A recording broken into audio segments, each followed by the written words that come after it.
Happy game day, Bills Mafia and Broncos Country. If you're out there watching, either way, I appreciate everyone's support. And that being said, make sure you subscribe to my channel if you haven't already for all the latest Bills takes and analysis.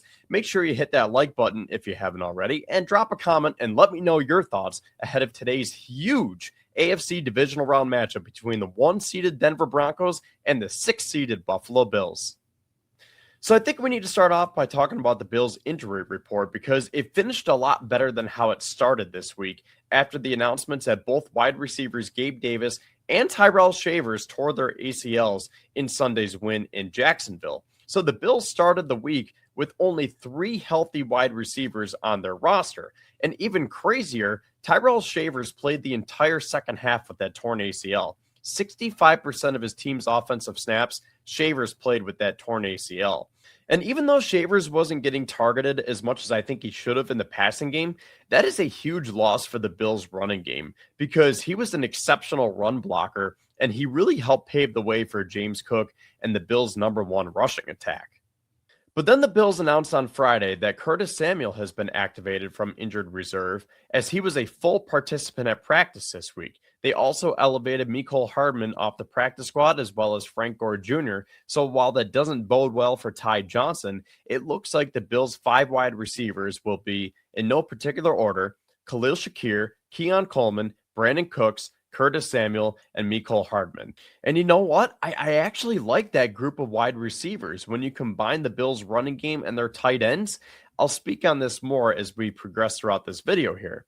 But then the other big piece of news was that the Bills also activated defensive tackle Ed Oliver from injured reserve. And to just put it into perspective of how important Ed Oliver is to this defense, he is tied for 4th on the team in sacks this season as he has 3. And he's only 4 behind Greg Rousseau for the team lead, as Rousseau only has 7. And here's a catch. The former 9th overall pick has only played in 3 games this season.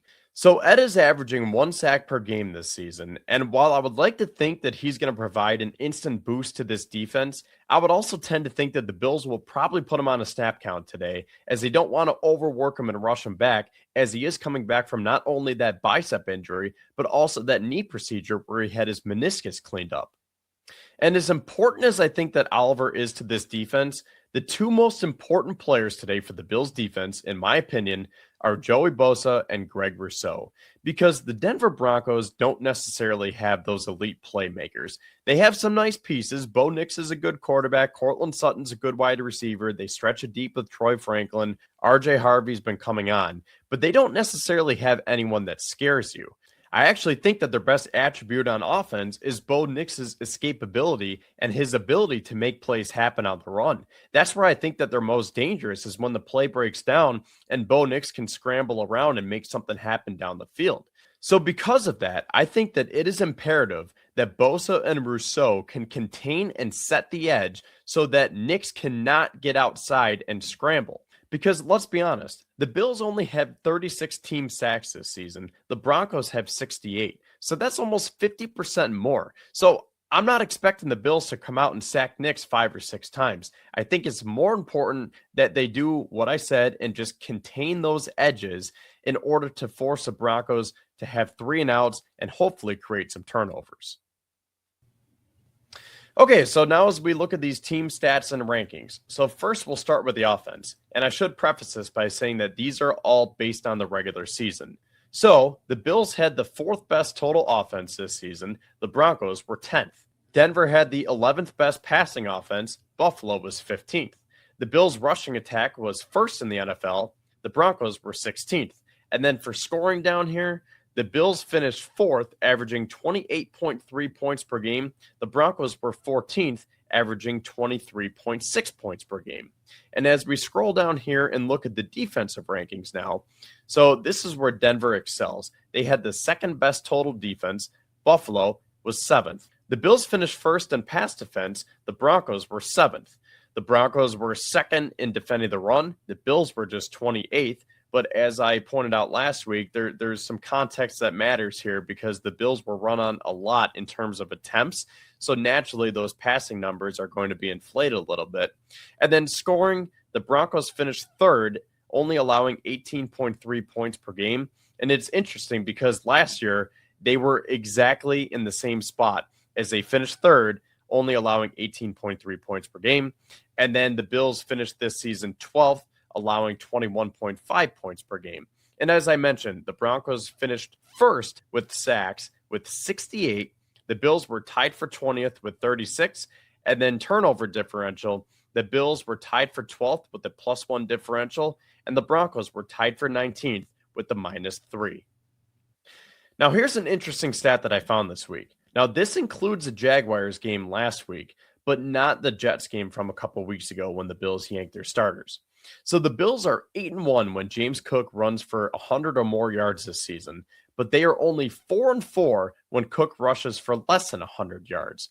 And for perspective, James Cook ran the ball 23 times for 120 yards and a touchdown last season against Denver's third-ranked run defense when the Bills hosted them in the AFC wildcard.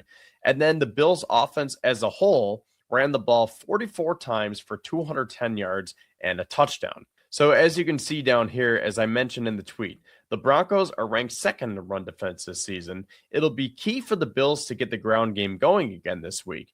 Last week, Cook was the only running back who had a carry, and he was limited to just 46 yards. So as much as I'm saying that the Bills will need to get more production out of their running back room tomorrow in order to have success, I have this sneaky feeling that it could be a Josh Allen game. And as I said at the outset of this video, I just have a good feeling about this wide receiver room. Something is telling me that they are going to air it out in that thin air, and they're going to turn a lot of heads. Because I've been one of those people that's been saying that the wide receiver room is not good enough, and that could be their Achilles heel this postseason. But I like our chances. Now, before I get into my bold prediction for the week, I do want to talk about the running game for a quick sec and highlight this stat that Anthony from Cover One brought up, because he says that the Broncos defense versus duo, 27th in EPA per rush, 20th in success rate, 28th in yards per rush, and 30th in explosive run rate. The Bills' offense running duo, which Joe Brady loves to do, they are 8th in EPA per rush, 14th in success rate, 7th in yards per rush, and 6th in explosive run rate. So that being said, in terms of my bold prediction, I know I just laid the groundwork for the Bills to have success on the ground with their rushing attack, especially considering the success that their offensive line had against Denver's defensive line last year, and both of these units are practically the same. But I don't think the Bills are going to have the same game plan this year as they did last year, because if you remember, I said that the Bills possessed the ball for 42 minutes compared to Denver's 18 last year. And if they're playing in Denver, I don't know if that's going to be a recipe for success, because you don't want to wear out your big offensive linemen when you're playing in those higher altitudes. So rather, I see this as a game where the Bills are actually going to air it out, and Josh Allen's arm and his legs, but mainly his arm, are going to be the main catalyst. I think the Bills will be able to get those yards on the ground when they want to, but I see this being a game where the Bills wide receivers are going to step up, and Curtis Samuel and Mecole Hardman are going to make some timely catches. I'm not going to predict that they're going to catch 7 passes for 100 yards and a touchdown, but I do think that they're going to make some big plays for this offense. I think that Josh will go deep to Brandon Cooks a couple of times, and I think that Keon Coleman is going to step up as well. And I haven't even mentioned Allen's top 2 favorite targets in Dalton Kincaid and Khalil Shakir, who, by the way, also played college football in higher elevations, as Kincaid went to Utah and Shakir went to Boise State. And obviously Josh Allen went to Laramie, Wyoming, which they have an elevation of 1,940 feet higher than Empire Field at Mile High. I know it's 8 years ago, but I think that the Bills had that psychological advantage with those key pieces on offense. So because of that, I have the Bills winning 34-27. I have Josh Allen recording more than 350 total yards of offense, and the Bills are going to score 4 touchdowns. Matt Prater, who also spent his first 7 years kicking on those higher elevations in Denver, I have him kicking 2 field goals, and I think that the Bills will do enough to advance to the AFC Championship game. So you heard it here first. Over 350 total yards of offense for Josh Allen, 34 points for the Bills, and a trip to either Houston or New England for the AFC Championship game. We'll talk to you soon, and go Bills.